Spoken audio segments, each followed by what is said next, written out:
যাদেরকে স্বাভাবিকভাবে কবর দিয়ে কবরস্থানে রাখা হয়েছিল কবর থেকে উঠবে, যারা বিমান দুর্ঘটনায় মারা গিয়েছে ওই ছাইগুলো থেকে উঠবে, যারা সাগরের মধ্যে মারা গিয়েছে সেখান থেকে উঠবে, যে যেখানে ছিল ওইখান থেকে উঠবে। সুবহানাল্লাহ।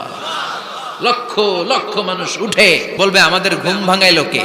ফেরেশতারা বলবে হাযা মা ওয়া'দার রহমান, আজকে হলো ওই দিন যেদিনের প্রতিশ্রুতি রহমান দিয়েছিল। সূর্যটা মাথার কাছে চলে আসবে সেদিন। সূর্যের প্রচন্ড তাপে মাথার মগজগুলো ভাতের মাড়ের মতো গলে গলে নাকের ছিদ্র আর কানের ছিদ্র দিয়ে বেয়ে বেয়ে পড়বে। জিহ্বাটা তৃষ্ণায় বেরোতে বেরোতে নাভি পর্যন্ত এসে ঝুলে থাকবে। মা তার মেয়েকে দেখে দৌড়ে পালাবে, বাবা তার কলিজার টুকরা ছেলেরে চিনবে না। ও আয়েশা, দিনটা এত ভয়ঙ্কর হবে, বাঁচাও বাঁচাও ইয়া নফসি ইয়া নফসি বলে একবার ওই বিপদের দিনে মানুষ যে আকাশের দিকে এরকম তাকাবে, কার গায়ে জামা আছে কার গায়ে জামা নাই, ওই কথা মুহূর্তের মধ্যে ভুলে যাবে রে আয়েশা।